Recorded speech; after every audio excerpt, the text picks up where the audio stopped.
It's a big world out there, and sometimes it seems like it's breaking. I'm talking to the people who are trying to fix it. This week, journalist Beth Macy on Hope in America's Heartland. She was trying to get the church ladies to help them hand out needles, and they didn't want to. But they had a little knitting circle, and they said, well, how about we crochet bags for drug users that go to your clinic so that they can put their needles and their wound care kits in there? And she was like, great. I'm Paul Wells. Welcome to The Paul Wells Show.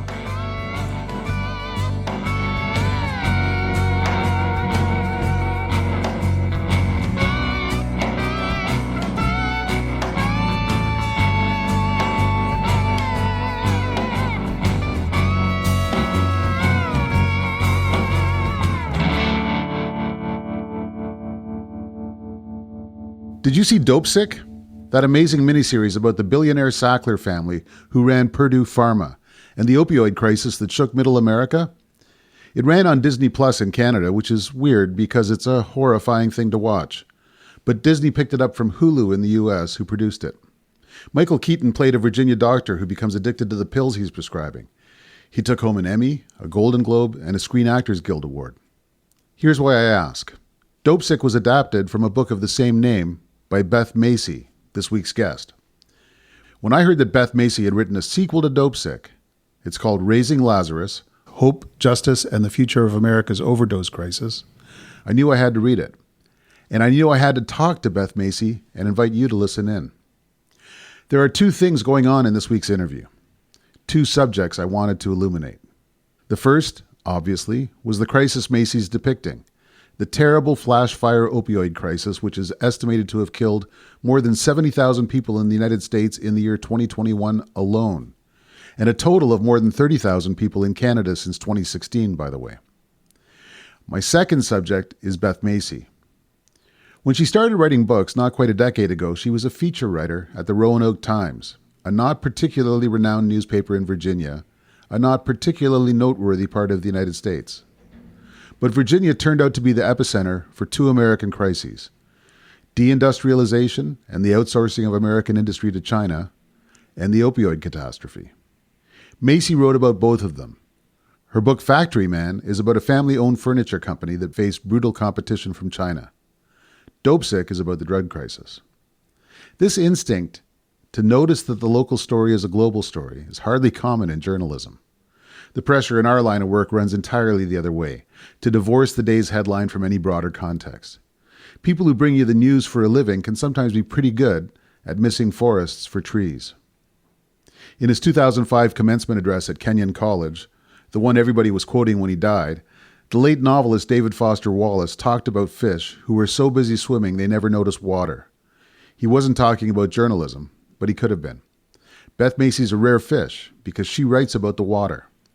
She tells me that when she finished writing Dopesick, the last thing she wanted to do was to tell another story about drugs. What changed? The most unexpected thing. She started to find hope. Raising Lazarus is about that hope. Tentative, always struggling. About the possibility of giving dignity and a chance to people who'd been running out of hope for either. I hope you enjoy our talk.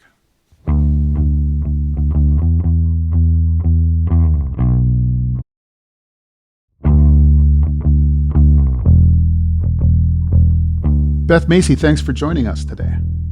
Thanks for having me. Where are you joining me from? I live in Roanoke, Virginia, where I've been a reporter from this region. It's in the Blue Ridge Mountains, near Appalachia, for over 30 years. I very much want to come back and ask about Roanoke as a place to do news gathering, because to me up here in Ottawa, it sounds like the middle of nowhere, but it turned out to be the middle of everything. But exactly. Let's start with the subject at hand, which is your new book, Raising Lazarus, which is your second book about the opioid crisis. And I've covered some aspects of this story, and it seems to me that you cannot, when you finish Dopesick, have wanted to write a second book about the opioid crisis. You are exactly right about that. I wanted to run screaming from the building. I promised my husband I wouldn't write about it again. I was kind of a mess, my main person that I've been following for 2.5 years is brutally murdered.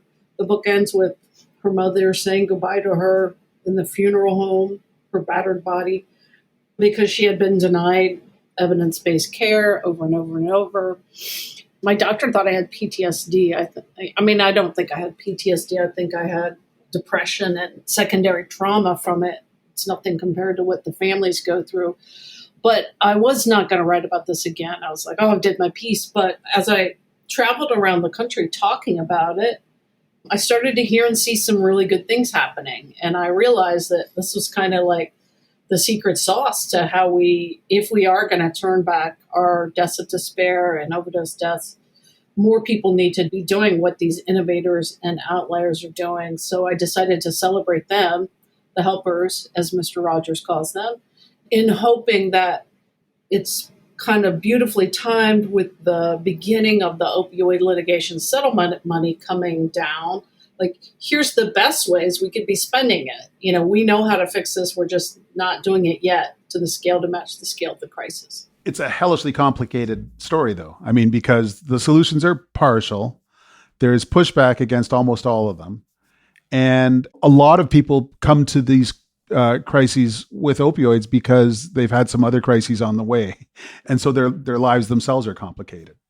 Absolutely. And so I'm trying to tease out, how did we get here? So there's a whole chapter on the war on drugs that, goes back to 1914 and the Harrison Narcotics Act, and how a lot of people who were using drugs then were forced to go to the black market. And I take a detour to tell the really important story, I think, of a time in America when we actually offered evidence-based care with social supports to people who had heroin addiction in the early 70s, before the drug war. Nixon actually appointed the first drug czar, a really crusty psychiatrist named Jerome Jaffe. He's in his 90s now, but I tracked him down, and he was really difficult to interview.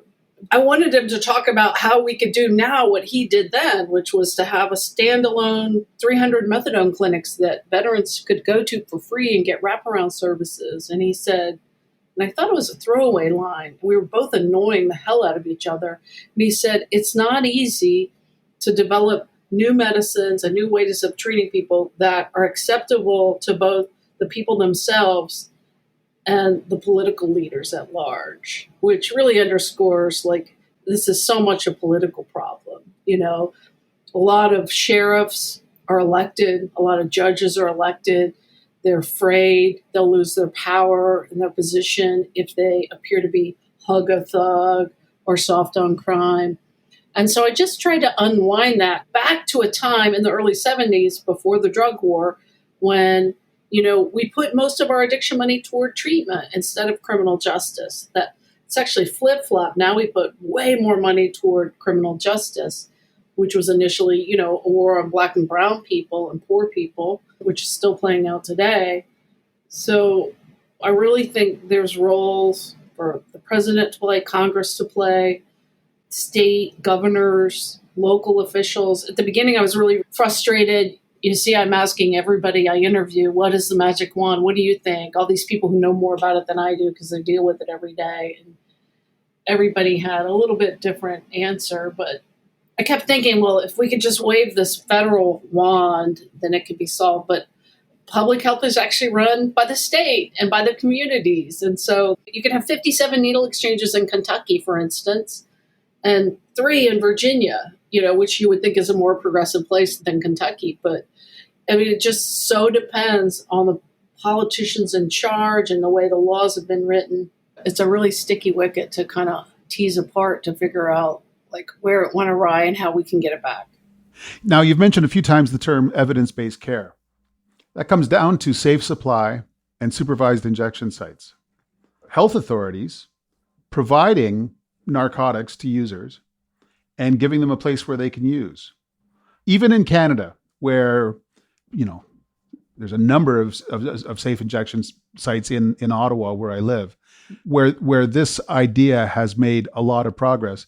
As you can imagine, there's just a hell of a lot of resistance and a lot of regret about the effect of these policies on the neighborhoods where those sites are. There's a lot of well-intentioned NIMBYism about all of this. I mean, and you've encountered that and more, I think, in your own reporting.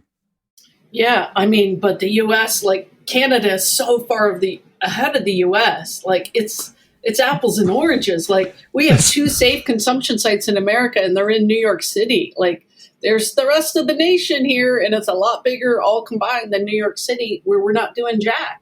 Mm-hmm. I am totally for safe consumption because I'm for anything that gets people connected to some kind of systems of care where they can begin to make little micro improvements in their lives. And when they're ready, reach out for help to enter recovery. But right now, we're still fighting to get needle exchanges. West Virginia, which has the highest overdose rate in the nation, just severely restricted needle exchange in the middle of the most concerning HIV outbreak. So that's a politics problem. It's a huge politics problem. Some communities in West Virginia are figuring out end runs around it. There's some underground work happening. There's a lot of underground work happening. I think those people are heroes. But first we got to have the needle exchanges, and then we got to have the low barrier buprenorphine and methadone, access to low barrier bup and methadone. I really think Congress needs to do what they did with the Ryan White Act, which made treatment on demand available to people with HIV and AIDS, and really, really turn the corner with that. Biden ran on this platform of it's not going to just be these one-time only grants. We're going to really put big money to this problem. It hasn't happened yet. He's starting to talk about harm reduction. He's the first president that's ever used that phrase. So that's good. But, I mean, because you guys have now national health care, you're so far ahead of us in so many ways. Let's back up a little bit. When did you, looking around, start to think, boy, this opioid stuff is a major story that I'm going to have to start devoting time to? It was 2012. At the time, I was a newspaper reporter at the Roanoke Times, and we're a community of about 250,000. We're not quite Appalachia, but we're really close to it. So we're close to those communities where OxyContin first broke out, like in the coal fields, but it's about 4 hours away. But we had covered that story when it happened. In 2010, we had a growing heroin epidemic here, and it wasn't in the inner city, which was where everybody thought it would be. It was in the wealthy suburbs. And there was this one story that I got onto, which was the fact that these two wealthy private school kids, their lives had been upended by heroin. One was overdosed and dead, and the other was about to go to federal prison for 5.5 years for having sold him the heroin that he died on. I mean, they were user dealers, all of them. So I spent the summer with this guy named Spencer Mumpower, the kid who was about to go to prison. And I wrote about the two families in hopes to put the community on alert that this is out there, because I knew, because I'd interviewed the prosecutor who went after Spencer, they were using and dealing with 50 other kids. Like, they had their phones. They knew. This was just the tippy tip of the iceberg. And because Spencer taught me the word dopesick, he would say, my dope guy wasn't coming till next Thursday and I only had X amount of dope. You better believe I would parse it out so that I still had some on Wednesday, because the worst thing in the world is to get dope sick. You know, you're on the toilet, you're diarrhea, you're crushing anxiety and depression. And he just made it sound like monsters were inside of his blood, you know? So that's where I got that idea. So I did this series 2012. Then I wrote my first book, Factory Man. And at the end of that, that's about the aftermath of globalization in these small communities in Appalachia. And I started to hear about drug crime. I started hearing about heroin in tiny Martinsville, Virginia, which at one time had the highest number of millionaires per capita in the nation because it was this furniture powerhouse. But all those jobs had gone away. And crime breaking out in these small little once idyllic towns. And I filed that away. I put that in that book. And then I did this heroin series. And I actually pitched this to my agent and my editor in New York. I said, I think we've got a heroin thing is really big. And I told them about the story I'd just done. And they both said, we had heroin here in New York in the 90s. We think you're just late getting it. Like it was a trend, like fashion or something. And I was thinking about all those 50 kids in that one suburb using and dealing with Spencer. And, in 2015, Deaton case come out with deaths of despair, and for the first time in American history since World War I, our life expectancy is going down, and that has continued as overdoses have gone up. That's the number one factor. And then the book Dreamland came out around that time too, and by then I was able to convince them that I really was seeing something, and that, at the time I had been sort of on the cutting edge of it, but not really understanding until I did the research how connected it was to Oxy. And by that point, of course, the supply was being hit with fentanyl pretty hard too. This is one of the things that really fascinates me about your career. You talked in passing about your book Factory Man, which is about a guy whose furniture factory is pushed to the brink of going out of business, and he ends up going over to China to see the factories that are undercutting his business. He goes out to see outsourcing. And then you did the opioid thing. At some point, Virginia starts to look like the center of everything instead of, as I said, the center of nothing. Now, you come to Virginia from outside. What was Virginia like when you first got to know it? I actually came here to work at the Roanoke Times in 1989, and it was just a really great place to raise a family. And it was one of these communities that was transitioning from, it had been a big railroad town, quite booming, but like a long time ago. And then the railroad kept cutting back, and then it finally cut ties altogether. And now it's rebuilding itself as a healthcare town. And we've got a medical school. We've got a big, massive nonprofit hospital system called Carillion that has a lot of sway. And I was like a feature writer. And I gravitated towards stories of outsiders and underdogs because I guess I consider that I was one, am one. And those are the stories I always told the best. So I did a lot of work on immigration, racial history, and race issues. And then this heroin thing caught my attention. Well, the aftermath of globalization too. And that was a story, like, I never thought I was going to write books, but when you meet this guy, John Bassett, Factory Man, like, he's just like, oh my God, the hair stood up on the back of my neck. Here's a guy whose story is a global story. It's also the history of industry in the South. It's a family feud story. I mean, that really got me excited because I'm basically at heart a feature writer. I love a good yarn. And you could chase the story all the way to China, Vietnam, Washington, where he files the largest anti-dumping petition on record. And oh, by the way, he wins. When everybody else in his industry is closing their factories, he's going to China and saying, F you, it's on. And he wins his suit. He proves that they're illegally dumping underpriced furniture in our market to take the jobs away.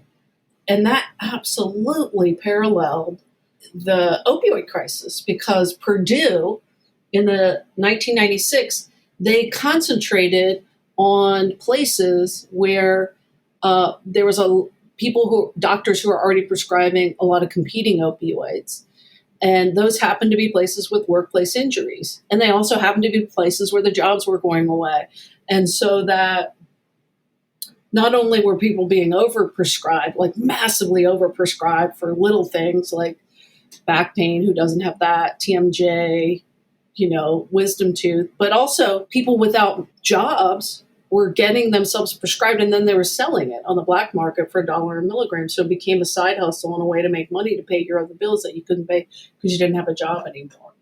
And the selling of diverted pills was even a bigger factor than the prescribed pills. Like my friend Tess that I write about in Dopesick, the main person, she was actually initially prescribed opioids at an urgent care center, but then quickly she was able to buy them on the black market because pill mills were just like giving these things out like candy. So these two stories, industrial outsourcing, the decline of industrial middle America, and the rise of opioids, they're about the middle of America kind of breaking. Yeah, and that people in the cities don't see it as much. I mean, we're just so all siloed.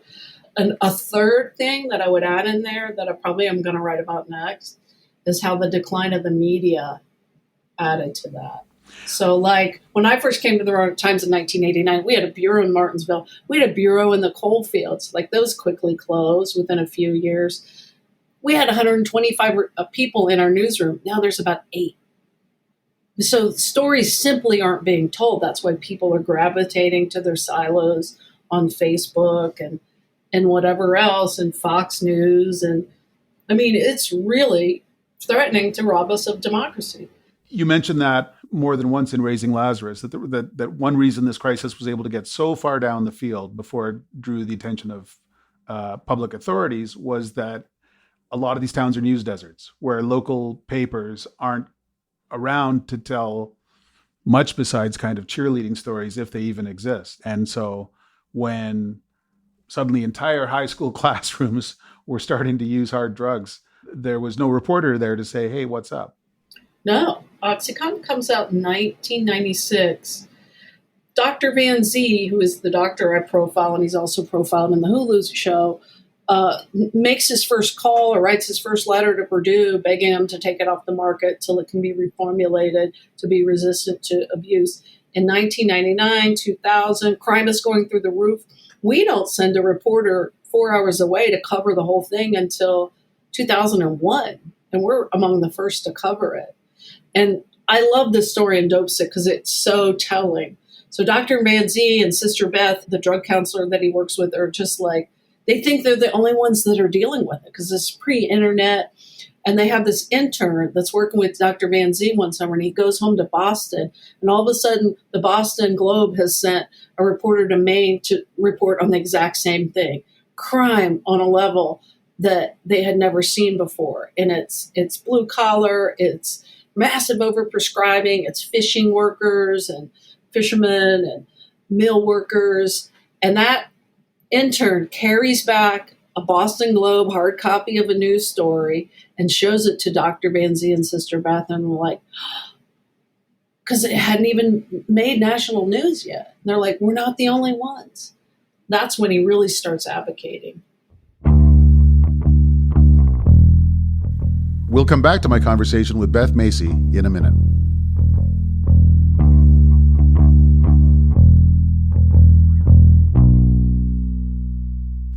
I want to take a moment to thank all of our partners: the University of Toronto's Munk School of Global Affairs and Public Policy, the National Arts Centre, our founding sponsor, TELUS, our title sponsor, Compass Rose, and our publishing partners, the Toronto Star and iPolitics.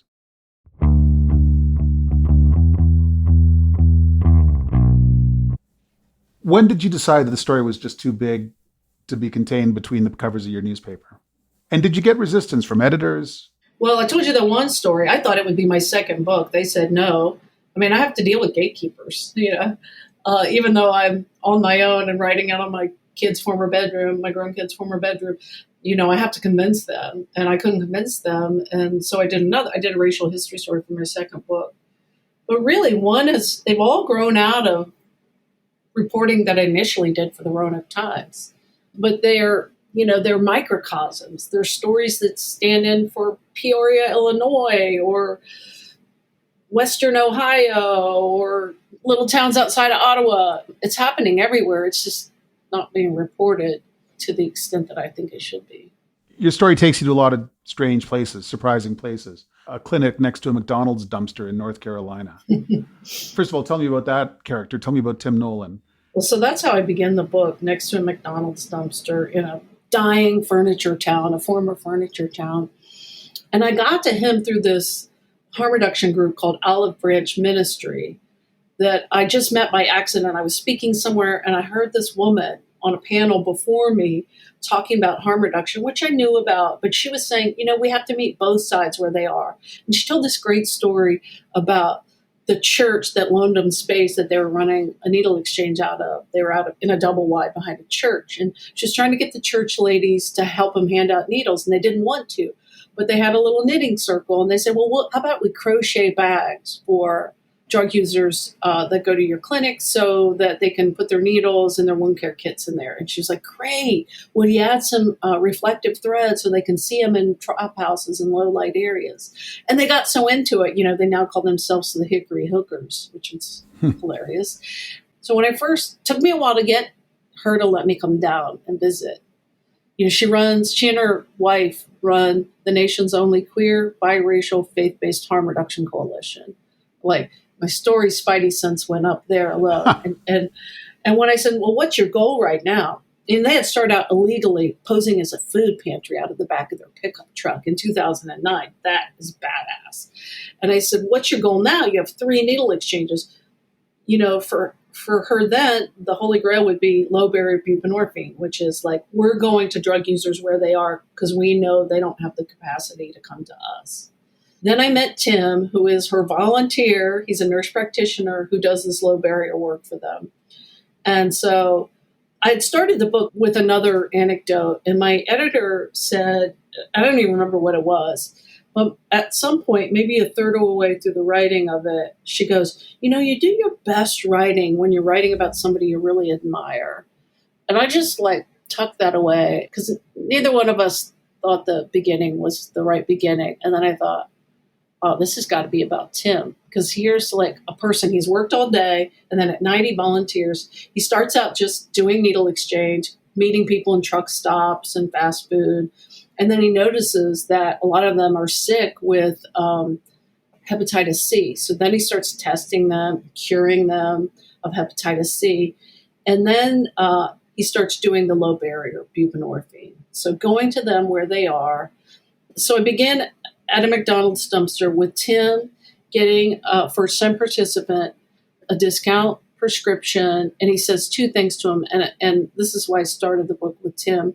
He says, 1, Sam, you can get better. Sam doesn't think he can get better because he's been fighting this for over 10 years. He's been in and out of jail the whole time. He's never been able to access treatment, really, not anything steady.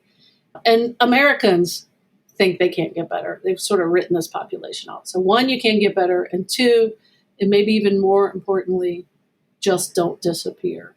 And that means even if Sam goes out, he picks up his discount bupe at Walgreens, and he returns to use 2 days later, Tim is still going to meet him the next week in that parking lot. And if he can't make it to the meeting, he's going to text Tim and he'll come to him.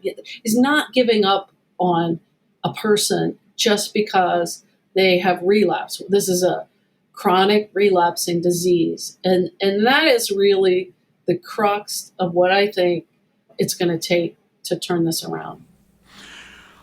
A lot of it is about treating your neighbor like your neighbor, right? So not only the people who are involved in harm reduction, treating the substance users as people with hope, people with a chance and a future, but also people like your Olive Branch members who are almost certainly Biden voters who are trying to get their work done in communities where just about everyone is a Trump voter.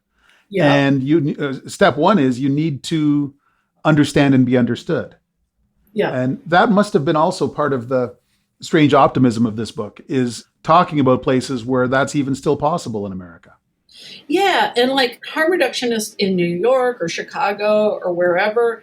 And I remember hearing from them in my early days of writing about the crisis. They didn't think I was pushing the edge enough. And they would, maybe not now, but there was a time when they would have dismissed what Michelle at Olive Branch is doing as unwoke or, not with it.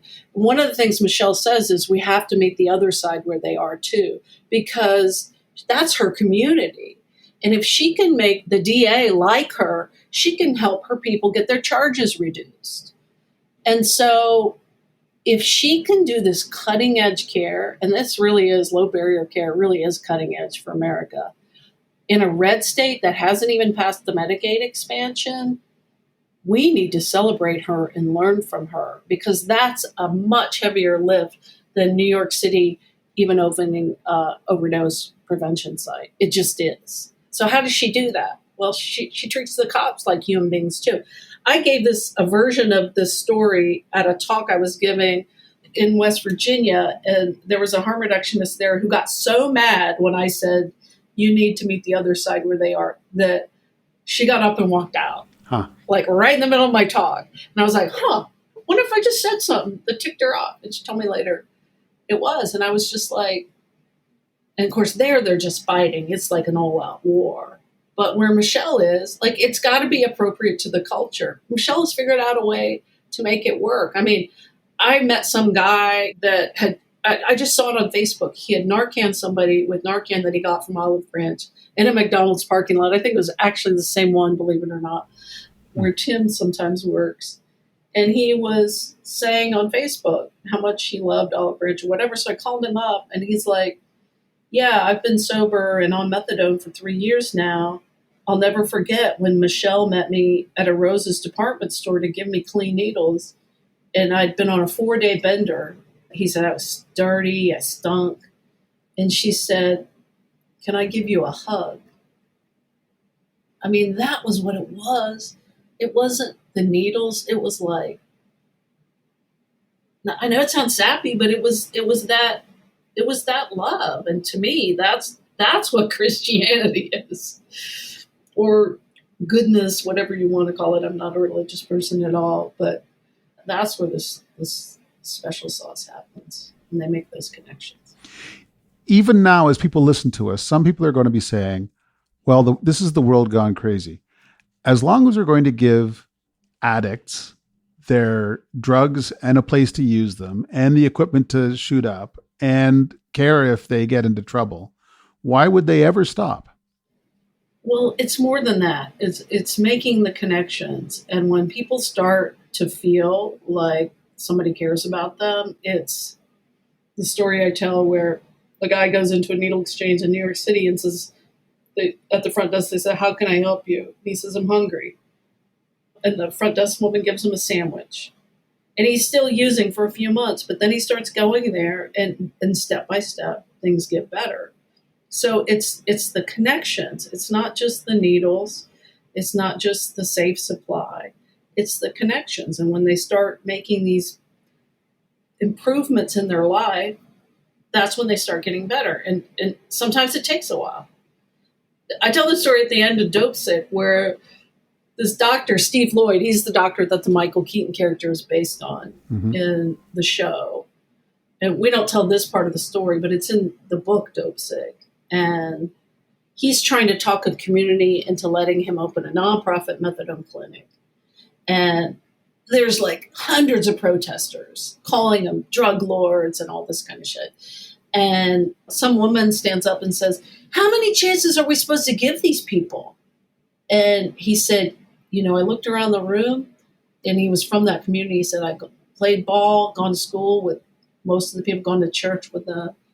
And he said he thought of the disciples asking Jesus, how many times should a sinner be forgiven? Should he be forgiven 70 times or 70 times? So Dr. Steve said what Jesus said, which is 70 times 7. And he didn't mean 490. He meant as much as it takes. What was it like making that TV series? That must have been surreal. You've got Michael Keaton, you've got Michael Stuhlbarg as the patriarch of the Sackler clan, large amounts of money, and the Sacklers trying to scare you off with their lawyers while it was happening. Well, luckily, Hulu's owned by Disney that has even more money than the Sacklers. So that felt good. That wasn't just me and my grown kid's former bedroom. It was this huge machine. Of course, the driving special sauce of that show was the showrunner, Danny Strong, who was just absolutely outraged by what had happened and felt like people didn't really understand it. And he was so right. My book did well. It was a bestseller. It sold a couple 100,000 copies, but 10 million people or more by now have watched this show. And suddenly they're understanding that it's not just their addicted loved ones' fault for all the strife it's caused in their family, that it's much higher above them. It was done for greed. The best feedback we've gotten from the show has been like family members reaching out and saying, I watch your show and I called my addicted son for the first time in 3 years. Did you struggle early on with trying to figure out how close emotionally to get to this story or to these people? Every rule of thumb that we have as journalists is we watch, we don't participate. In Dopesick, there was a moment where Tess Henry, the young woman I've talked about, reaches out to me late at night and asks me to come pick her up from a trap house.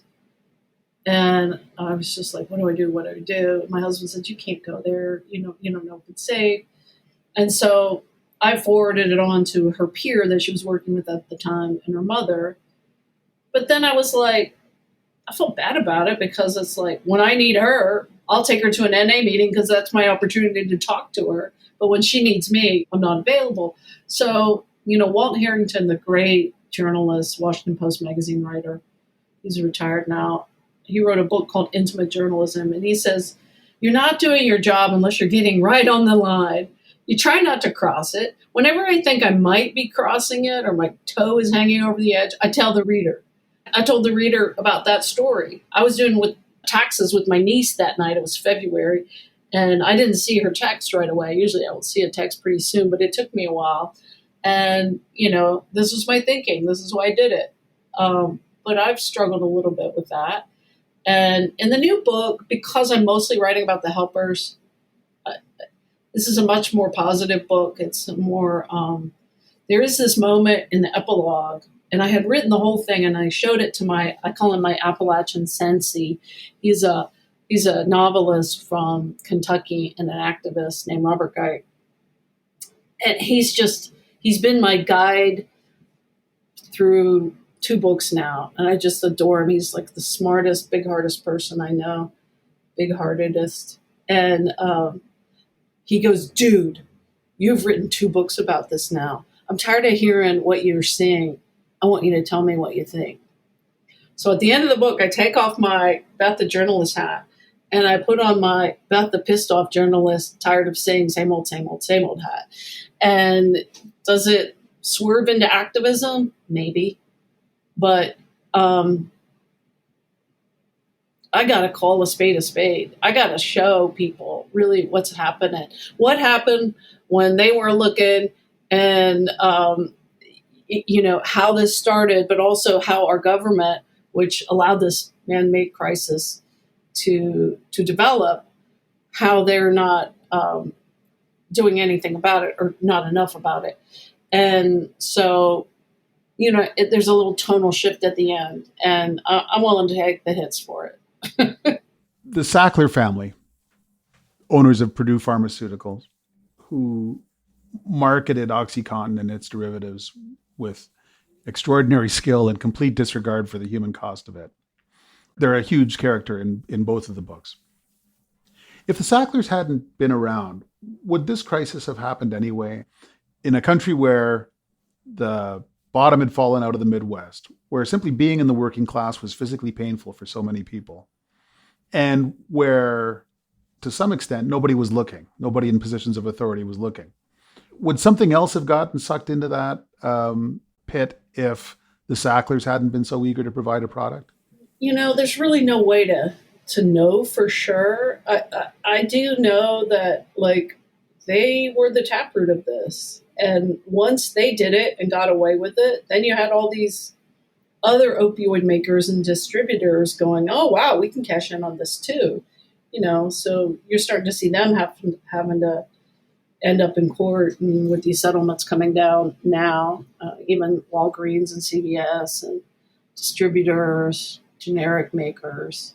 But the Sacklers started it using the techniques of the patriarch, who was dead when OxyContin came out. His side of the family always wants you to say that because he had nothing to do with it, but they were basically using Arthur Sackler 101, which is can't market directly to the consumer, but you can market to the doctors. So they pretty much just took his playbook and they went with it with this really powerful narcotic. And then when the others saw how they were cashing in and how the FDA had sort of laid down and the lobby had gotten so huge. And, there's this famous quote that came out in recent documents where Richard's bragging, I can get any congressman or senator on the phone in 45 minutes if I want to. It wasn't just them, but them and their paid sycophants are really who did this to our country. You still live in Virginia. Yep. Do you picture a future where it sort of comes back to the place that you moved to in 1989? Yeah, well, so I live in a city, and it really is doing good. But if you go an hour outside, you see these communities that I first wrote about in Factoryman. And, the cities are reverting to counties, and people are moving away. Anybody that was a middle manager above has long gone, right? And so what you have are poor, elderly, minority folks left, and then the opioid crisis sort of on top of that. And when you look at these communities now, I mean, in far Southwest, like in these hollers where, they have one little road going out to a closed coal mine and, burned down houses that are still there. And I mean, it's poverty like I've been in northern Haiti, and it's worse than that. And I don't know that these communities will ever come back from that. But I know there's still some really good people there trying to help, and we need to be supporting them at a greater scale. Thank you so much for taking the time to talk to me. I really appreciate it. Thanks, buddy. Appreciate it.